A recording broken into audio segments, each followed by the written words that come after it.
slow to lead No off. opening statement, huh? Okay. You can throw it up here. Awesome. Yeah, let's go. Perfect. Perfect. All right, Chad Leistikow, Des Moines Register.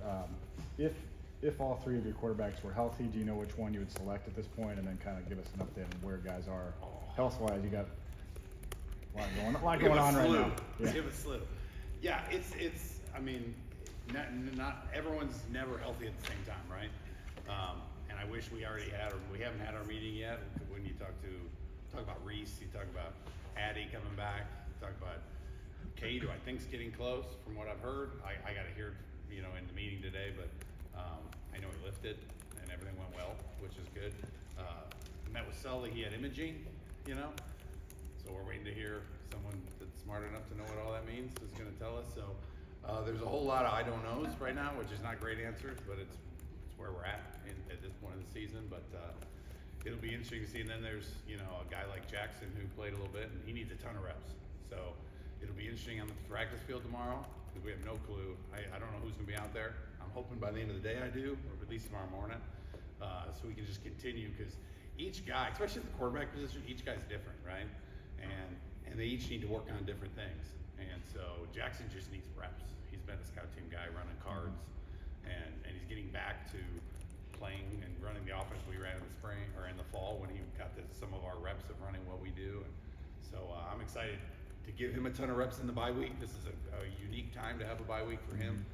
And the other two, I just got to get healthy, so they can be on the field and help us win. But if they were both healthy Monday, let's say, do you know what you would do? Oh no, I would let them compete. It'd be a great week. It'd be like a real live. You guys have both done a lot of great things, and you affect our offense differently. Let's see who's playing well. It'd be a great battle. I wish that was the case, but rarely is that the case. Camp's like the one time that you can have a real live competition. But I don't think that's going to be the case. Is my guess. That's not going to be the case this week. David Eichel, HawkeyeInsider.com. Tim, with all due respect to the final two games that you have, the transfer portal opens in 3 weeks or so. Yeah. How much of a priority is the transfer portal going to be? How do you kind of balance that time preparing for the bowl game and the transfer portal? And is quarterback going to be a position that you potentially look at in the portal? And if so, how serious are you going to kind of dive into that? Yeah, I think every position in this state of college football, right? I think every position every year you have to look, right? And that doesn't start. How many days did you say? December 9th. So whatever, how many days 3 that is. weeks So or something. It's coming. We're definitely going to look into it. We got to look at each position, and there's roster limits now, so there's a lot of moving parts. And I know Tyler and Coach have been working hard on that. I'm excited to have a meeting later this week to learn a little bit about all the work they've been doing for the past 6 weeks, just to kind of see where they think the holes are, and we'll have a great discussion and figure out. But I think you have to look at every position on both sides of the ball every year, right? It's just it's a new way of college football. So it will not take away from the last 2 weeks. I mean, we got two more weeks to play to get better and continue to teach, and we are still in the beginning stages of installing the offense, and we called the play last week. It was the first time. I've had it in the game plan. We just finally called it, and Sully ripped it, and Gil caught it at the one, and it was fun to finally be able to run it in a game, and we've run it in practice a ton of times. We've got to the point where I think we've pretty much repped everything in practice, but to be able to go out there and execute in a game was great to finally get that play off the ground. I didn't think I didn't think Jackson would be the first one to throw it, but he was, and he ripped it, and it was a little bit behind. It was in front, and we would have walked in the end zone, but that's a play that I'd like to continue to grow. But yeah, so we're gonna really focus on that the next 2 weeks, but we're definitely gonna meet about it. This is the week to meet and talk and figure out what the plan is, and once it opens up, we're gonna have to be active in it, I think. Tom Kakert, Hawkeye Report. Tim, Jackson shared a little bit about how you found him story. Can you go into more detail on that? Did you know about him when you went to the showcase thing, or? No. The story is simple. It was, the spring portal opened, and I got on it and walked. There's not a lot of people on it. I heard about how great it was, right? And that was December 1. So I was all excited for it to open up, and it opened up, and there weren't a lot of names on it. And so very, very limited amount of people that I was interested in that had playing time, and I'll never forget, it was actually Coach Budmeyer was kind of down in the dumps, and he's like, hey, you know, you've developed quarterbacks your whole life. He's like, why don't you watch all those guys that are on it, their high school film, and you know, maybe develop one. You know, like, so I never thought about doing it that way because you want a guy with experience like Sully, and we got Sully, but I mean, who knows if we're gonna? Sully had a lot of options, right? Yeah. So I literally watched every guy in the portal that had never played, you know, because it has how many reps they've had in college, and I loved his film. You know, if he was in high school, which he's not, but if he was in high school, I would have recruited him, you know, off that high school film, and so went down there to, you know, see him throw and see it live, and just really got to know his coach and started the recruiting process. And lucky enough, you know, we did get, you know, Brendan, you know, which changed things a little bit with Jackson, but you know, we kind of hit it off, and we were lucky enough to have him come, and he ended up playing, you know, in his home state, UCLA. You know, it was a very unique story. John Seppi, Gisash, with obviously part of Brendan's game is his mobility, Yeah. his running. Do you try to hold that back at all, or at least try to get him to slide when your quarterback depth is as precarious as it has been? Yeah, you try to keep him on the edges. You know, a lot of times on the edges you can protect yourself better. My biggest concern with any quarterback that's playing is that you go through your progressions. I do not want to make it backyard football, drop back, and run around. You know, and so we had him in designed runs maybe 3 times in the game. I think he had 9 carries or 6 times that I didn't want him running, taking unnecessary hits, and things like this can happen when you're not progressing, or you rely on your athletic ability instead of your being a quarterback first. And the running part is a great added bonus. It's icing on the cake, but first things first, right? And that's something we've always been working with. He has the ability to progress. He has the ability to throw the ball. But guys that have the ability to run sometimes, you know, leave the pocket too early, you know? And it's something that definitely happened. It caused turnovers, and you can't turn the ball over and win games, and that's what we did. And he learned from it. You know, we had a great meeting yesterday. I met with him again last night, and so hopefully this is a great moment for him to see it, learn from it, and even on the one that he got, you know, hurt on. I mean, the guy's what he should have been. I mean, the guy's open, and he's stressing out and feeling pressure that wasn't there, and he ended up getting out and didn't see the guy that hit him on the side, which is unfortunate. But you know, when you watch yourself and you know what you're supposed to do and you don't do it, and then it ends up you take a hit, an unnecessary hit, it really hits home. You know, so I'm excited about his growth from this point on, because like I explained it to him, like, you know, those of us that have kids, it's like they want to touch the stove and you slap their hands, say, don't touch the stove, it's hot. And then what do? They reach again, and you're like, hey, don't touch the stove, it's hot. You know, and eventually they need to burn themselves. And when they do, you're like, then they're not going to touch the stove ever again, right? And so, you know, I kind of told that analogy in my quarterback room, like, you have to live it. You know, my freshman year, I played 4 years. We started off 0-9. I got hit too much. I held the ball I did everything wrong, you know. And then I remember our 10th game, we won in like triple overtime. And our 11th game, we won 72-7. And then we were on. Like, we had to learn, you know, and we did a lot of learning.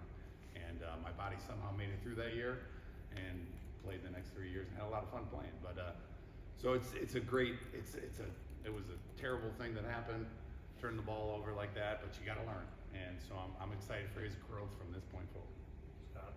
Scott Dockman with The Athletic. Hey, Scott. I was interested in seeing what are the kind of the tangible traits that you're looking for when you evaluate quarterbacks, and what are the intangibles that you feel are not only prerequisites but are mandatory in order to be successful in your system? I think the biggest thing is that you got to be a natural thrower. I mean, that's where people, I think, miss the boat a lot. You know, you look at, you know, Jackson is a natural thrower. I mean, the ball comes out with unbelievable tempo and spin rate. And so I think that's the biggest thing is that's first and foremost. And people sometimes, you know, they'll cut corners on that one to try to get a guy that can run, or, you know. Second thing is footwork. You know, I'm a big believer in footwork. It's really hard on a high school film to figure out who can think. You don't know what they're being taught, you know. But you'd be amazed when you watch a guy throw the ball on time on film. I know the timing of a hitch. I know the timing of a dig. I know the timing of a curl. So when I see him throw a curl, it's a 3 and a hitch. You know, I see him throw a slant, is it a left-right ball? And so you can start slowly figuring out if he can make a decision, right? And so I put a premium on their high school. You know, although I don't know what they're being taught, like I put a premium on their ability to throw the ball on time. Because if they are, it tells me two things. One, they have pretty good feet, and two, they're making the decision to anticipate the throw, right? I remember recruiting, you know, Kirk Cousins or Scott Told. They had the best feet I've ever seen. Ball's out on time every time. Kirk's still doing it. I mean, it's unbelievable. Second hitches to the back every single time. It's an impressive thing. And it doesn't mean they're necessarily processing information really fast, but I haven't met many people that have great feet and great timing that aren't processing information really fast. So I think that's where some quarterback recruiting gets, you know, people miss, you know, and then the icing on the cake is their mobility. You know, can they be a phase 2 quarterback? I explain it in 3 phases. Phase 1 meaning you throw the ball on time. Phase 2 meaning do you have the ability to work a pocket and buy time? You know, guys like Peyton Manning, Kirk Cousins. I mean, there's tons of them that can slide, step up, and buy themselves extra time in the pocket. Roethlisberger, you can go on and on about great phase 2 quarterbacks. And phase 3 is when it breaks down and you got to go. And you can ask Sully. You know, you ask him. He was a phase 1, phase 3 last week. He was 1, and he kind of bypassed 2. And if he would have stayed in 2, he could have thrown a lot of balls. And he said it to me right after. I mean, you watch the film and you can see it. So, you know, so those are really important phases. And can they do all 3 things? And so, and we have drills because some of these things can be improved upon, right? If the more you do it, we have unbelievable amount of progression drills.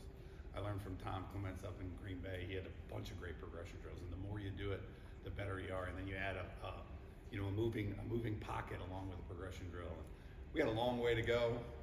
The fun is in the work, but they're starting to see the things that we're doing in practice happen in the game. And sometimes it's really good because they do what they're supposed to do and rip it and it works, and sometimes they don't. And then they look back and said, if I would have done with that drill, it would have worked, you know? So we're learning, we're teaching.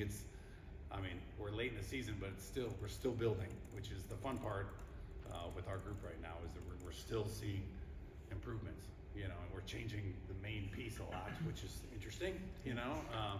But the improvement, you know, is they're starting to see it and see the success that it can have, and see some of the negatives that can happen if we don't do it, and that just increases buy-in, you know, for the future and something to build on in the next 2 weeks to hopefully continue to grow. 4 more lined up for coach. We'll start with Elliot. Hey Tim, Elliot Clough, Hawkeye Beacon. About Jackson, you mentioned watching his high school film, and then of course we all saw him play this last weekend. But I guess what has left you encouraged by what you've seen from him, and I guess how confident would you be in him being QB1 after 2 weeks, assuming maybe Cade and Brendan aren't ready to go back? Oh, how confident? I've stood up here and told you that there's no replacement for reps, right? And he hasn't gotten one. So would I be confident? No, I'd be encouraged because I know the human being and I know how he's worked at it. He did a pretty decent job progressing. Now it was a panic progression. His feet, there was panic. I always tell guys, if I want to know what's going on in your brain, all I got to do is look at your feet. And if your feet are panicked, you're panicked. And if you're nice and calm, then I know how you're processing information. So he was definitely panicked, but he was progressing at a panicked pace, and he stepped with the wrong foot on the one he hit Gill on, but he made up for it with a quick hitch, so we're still trying to get him to the forward. This whole offense works on this certain footwork, and he's working on it, and when he steps with the right foot and gets into rhythm, it helps him a lot because he has a natural ability. He can throw. It is an impressive thing to watch. So, and the fun thing for him is footwork is something you can train, right? He just needs time. He got here 3 months ago, or he got here like a week before we started camp or something like that. So he has not had much time to work at this thing. So I'm encouraged about, his biggest ailment is just reps, which we can give him, especially this week. 2 is going to be working on his feet, which is really one of the easier things to work on at the quarterback position. And it'll be fun to kind of see how far he can take it. I didn't want to throw him into that situation, but I thought he handled himself fairly well. And he's just mad he missed the last throw. I gave him his hinge. He throws that route, and his favorite route. So on that third down, I called that one, and he hesitated a little bit, and then he threw it inside, and he had it. And that's the first thing he said to me after the game. Not, you took us down there and tied the game. That was impressive for a first-time walk-on quarterback to do. And and Sully was encouraging him about how he played, and he was so hung up on that last ball on third, was it 9 or something like that, which is also encouraging, is because he has high expectations and he wants it. So I'm encouraged by that, and we just need time and drilling, we might not have time and drilling, but we're gonna put our best foot forward. Mitch Fitt, KGA, and I just wondered if you could reflect on the last 2 years of your coaching career and life, and the decision that was made by a new AD in Kalamazoo to release you from your alma mater to go in Green Bay to come in here, which is another family alma mater. Just what have you learned about yourself as a coach with it? Yeah, it's been wild, to be honest with you. I mean, people don't understand, like, when you get to be the head coach of your alma mater, you think, you never want to leave. You have opportunities to leave and you don't plan on it, and then you don't have a choice. You have to, right? And so that was dark. Those were dark days. Having a chance to go with Matt in Green Bay was refreshing. To coach in the NFL, to kind of reintroduce myself to this system, which has always been my favorite system. I ran it for years early on in my career, and which was really unique. To get back. And the one thing that I've learned about coaching, at least in the MAC, or really, maybe I don't know how many places are like this, but you do a lot. You wear a lot of hats, so you get further and further away from football, right? Which is what I love to do. Like sitting in a room with the quarterbacks, talking ball, trying to teach, is why we do what we do. And as a head coach, at least at that level, I know there's coaches in the NFL. They only want head coaches that are play callers. In college they don't. They want you to go raise money. And so it's refreshing to get back to all about the ball. That's what you do in the NFL, and to be in a place like Green Bay with Matt and all the coaches, really, it was really an enlightening year for me. Even though I was there till 1 a.m, I was the grunt guy. I'd get somebody coffee if they needed it.